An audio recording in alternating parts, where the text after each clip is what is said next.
right now on California Live. The bad boy of beauty is going to clean up your bad COVID hair day. My number one tip for that is It's all happening right now On California Live. Coming up, how to cure a bad case of COVID hair. Malou is with the bad boy of beauty, and they are just a couple of minutes away. Well, since many of us have been coming out of a lockdown, we are actually seeing some new trends with hair. And Berlin is here to tell us all about it. So it's the all natural look, huh? well, that's what I'm seeing with people coming in the salon. But the first thing I really want to address is we're coming out of the lockdown. We're starting to go back to salons.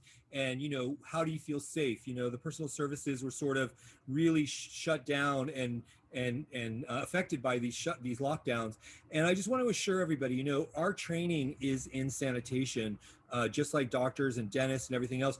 I can tell you when I got my license to do hair, I knew how to keep you safe from other communicable diseases and things like that before I knew how to do hair. So I just want to reassure everybody to go back to their stylist, start seeing them in the salon and feel comfortable. And, just look for things like cleanliness is really important, spaces between stations, just how the stylists are holding themselves. That's, it's just a really important thing. And I just want to encourage everyone to feel safe going back into the salon. Well, you've definitely adjusted there. You've got your pride colors going on. You've got this outdoor space. You got the Hollywood life going. You look great, by the way. I built for my coming out of the lockdown is outdoors. And my client made me for Pride Month, the Pride color capes for my clients. So it's really cool. Oh my gosh, it looks so nice. All right, so with people trying to get back into the salon, they want the style, but they don't want it to be high maintenance. What should they do? So, I think what I'm seeing in the salon is clients are coming in and they haven't had their services, as regularly as they were before, or they were doing them themselves. And so I'm finding that clients want a little less low maintenance services. And what does that mean? Maybe where you were coloring your hair all over and, it would grow out after 3 or 4 or 5 weeks and you have a root line. Now you're seeing more balayages, more weaves, more softer lines as the color goes in so that they can go a little bit further and stretch that out. And it's a little less maintenance because people are just really embracing their natural. Yeah. And what about people with curls? They're also embracing that too right now. Again, with all the Zoom calls that everybody's been on, the executives that I see, they've been throwing that back in a ponytail, getting on the Zoom. And now and then, they let it down when it's all over and they're coming out of the lockdown and they're really enjoying their curls. And so the biggest question I've been getting is like, how do I make my curls soft? How do I, make them more manageable? My number one tip for that is using a leave-in conditioner. Think of your hair as like a really fine fabric and that you want to soften it. And when you throw your jeans in the dryer and you don't put a fabric softener in there and they come out, they're all crunchy and stiff.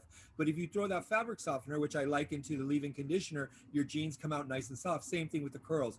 You throw that leave-in conditioner in there, scrunch it in. Don't play with it while it's drying. Let it dry natural. And then as it dries, go ahead and run your hands through it. And you have really nice, beautiful curls. Okay, and then for a lot of us, we kept the gray going, but now we want to still maybe keep the gray, but add a little bit of fun to it. What do you suggest?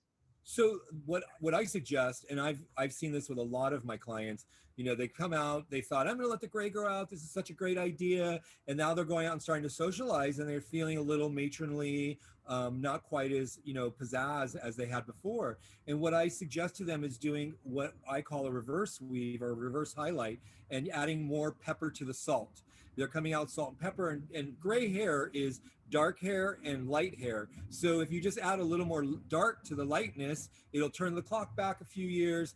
It'll look nice and rich and fresh. And the best part, again, with low maintenance is you don't get that really stark stripe that happens when the gray hair starts growing out. Yeah, I've seen that before. Trust me.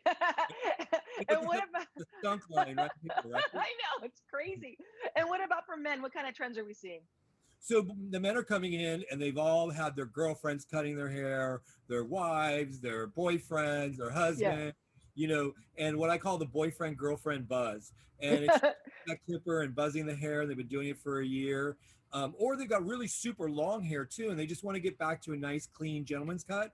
You know, I'm doing a lot of fades, a lot of tight fades, 1 to 0 fades, and then it gives you the illusion the top is a lot longer. When you shave your head, it's all one length. But when you fade out the sides and blend them in, it gives you the illusion that you have more hair on the top. It's great for growing out the hair. It squares out the face a little more instead of being so round. And I'm really seeing a lot of that with the men coming in and wanting to kind of get back to their, regular gentleman cuts. Well, look at you, Berlin, giving everyone the Hollywood life, like your shirt there. Ah, thank you, just for you. Making everyone look great. All right, Berlin. Thank you so much. Great seeing you. Thank you, Malou. Thanks for having me. Not for me, Danny. I cannot embrace that normal gray. It's like, no. Can't do it. I'm with you. Once it opened, I was at the salon, and that was the place you were going to find me until they closed back down. So I'm not ready yet either. I'm not ready. Nope. Yeah. I was first in line, waiting overnight.